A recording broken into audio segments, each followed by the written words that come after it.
Clancy Pasta presents I Found a Mermaid in the Swamp, and It Ruined My Life. Written by Ethan Hallstrom.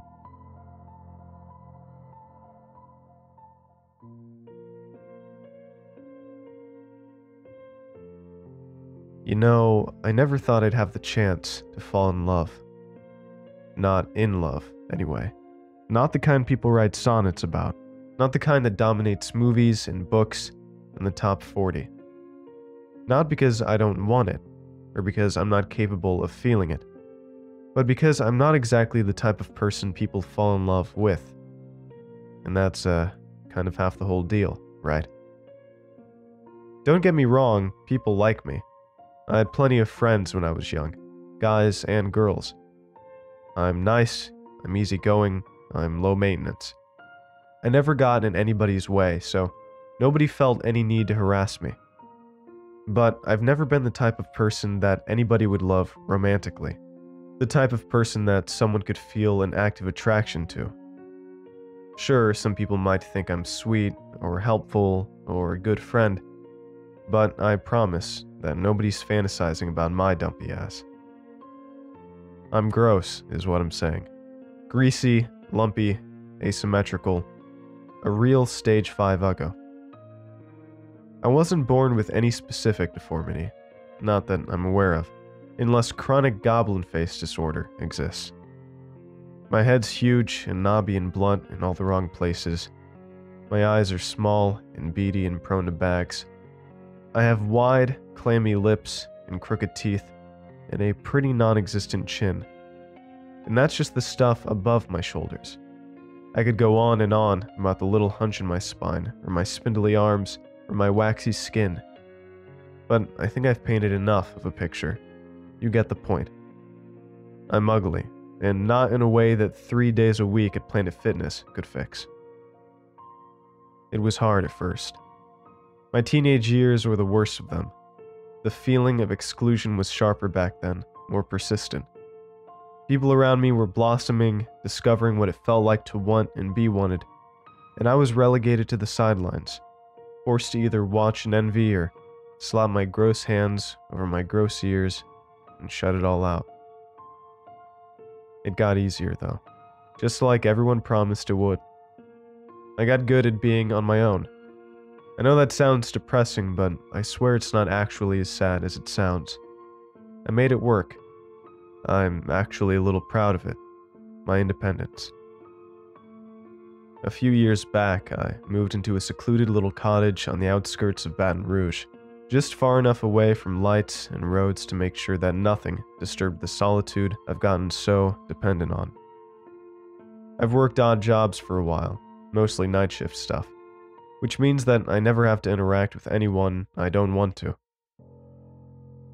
I spend most of my days off fishing in this gorgeous patch of bayou outside my property. I found a lot of happiness, perched at the edge of a stout little dock with a cooler of Coke and a bag of sunflower seeds. And for quite a while, this whole routine was fine. It worked. I spent so long alone that my need to socialize dried up. It calcified and withered into something vestigial and forgotten. And then, I was happy alone. At least, that was what I told myself. Really, my happiness was an illusion, a contrivance, a convenient narrative. I was lying to myself, and I didn't know it until the night I met her. I screamed the first time she appeared. I couldn't help it. She startled me. When I drew back to cast my line for the 100th time that night, and caught that fateful first glimpse of a pale face beaming at me from under the water, I screamed. I dropped my rod at the bayou and fell backwards out of my chair in surprise. I think my first thought was that I'd seen some woman's cadaver, a body that some wandering murderer had chucked into the swamp. I scrambled to my feet and, after a few seconds of deep breathing, my curiosity outweighed my fear, and I returned to the dock's edge to check again. She was still there, waiting for me, peering up from her side of the water's surface. It's stupid, but I remember literally gasping at the sight of her. She was almost unbelievably beautiful.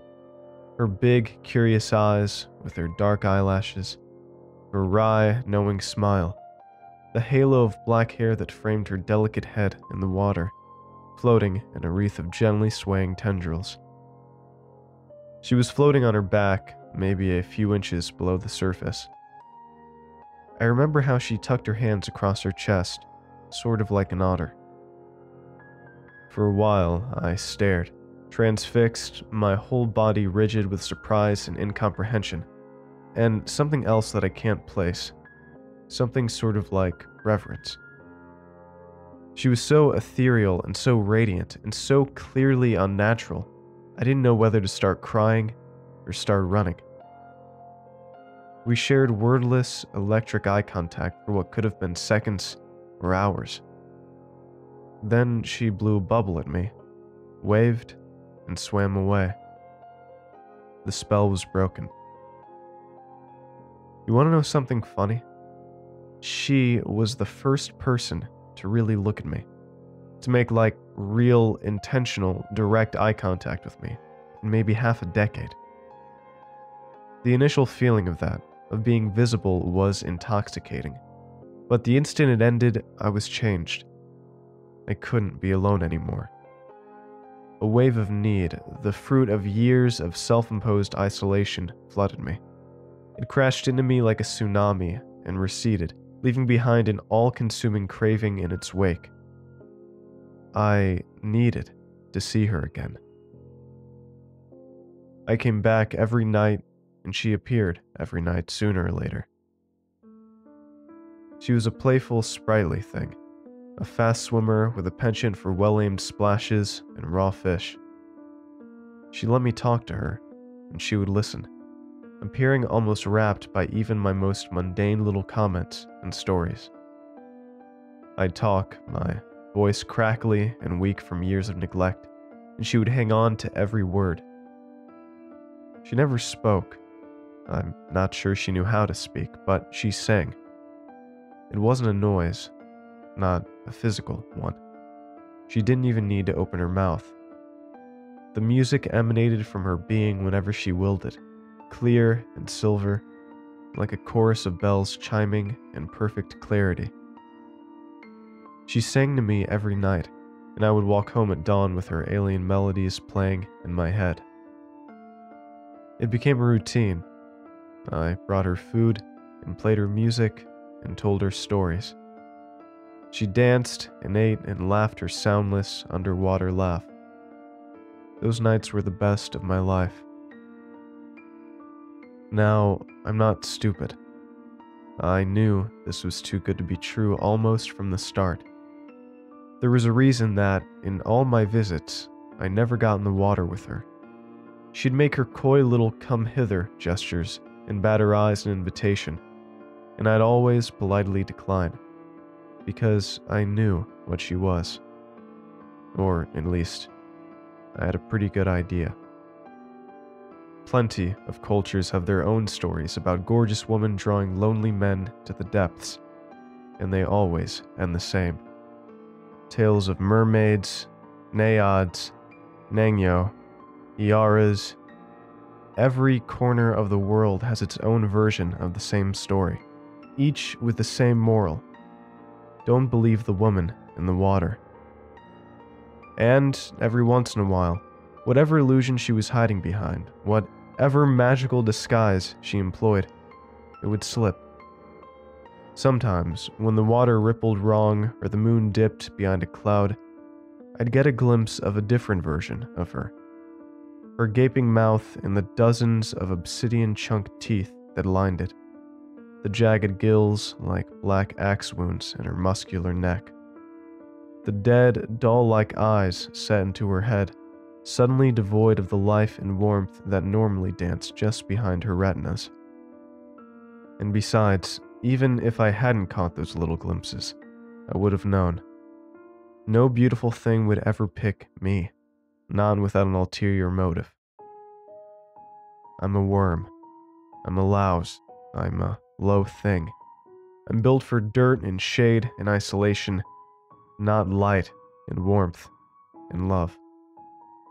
And because I've known that my whole life, I saw almost from the start that she was lying, that she was trying her best to trick me. And yet I loved her more for it.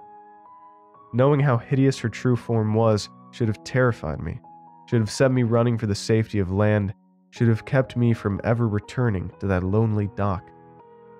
But instead it comforted me. It made her relatable, even if she was a predator. So I keep coming back, and she keeps making her flirtatious little offer. And if I'm being honest, it's a tempting one.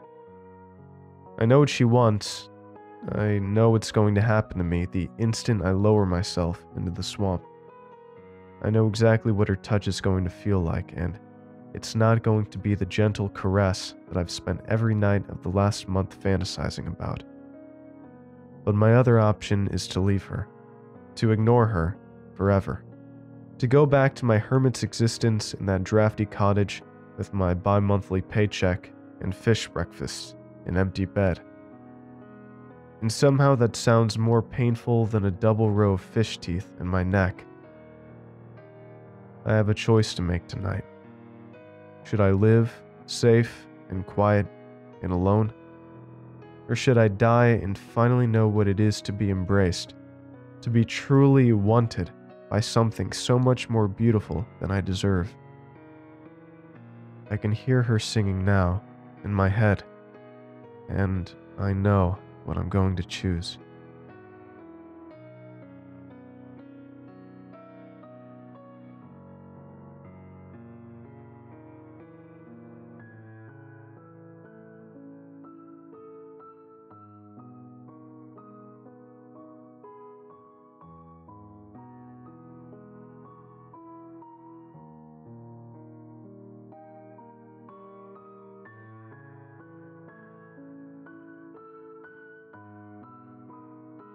Thanks for watching, and I hope you enjoyed today's video. I want to give a huge thanks to all of my supporters over at Patreon and YouTube memberships. Your support makes these narrations possible, and I appreciate it a ton. If you'd like to join these lovely ghouls, you can head on over to my Patreon at patreon.com/clancypasta, or click the join button below to become a member. And if you'd like creepy cool shirts, make sure to head on over and check out my official merch store for some awesome tees, hoodies, stickers, and more. Alright. Thank you all for watching, and I hope you have a great night. Cheers.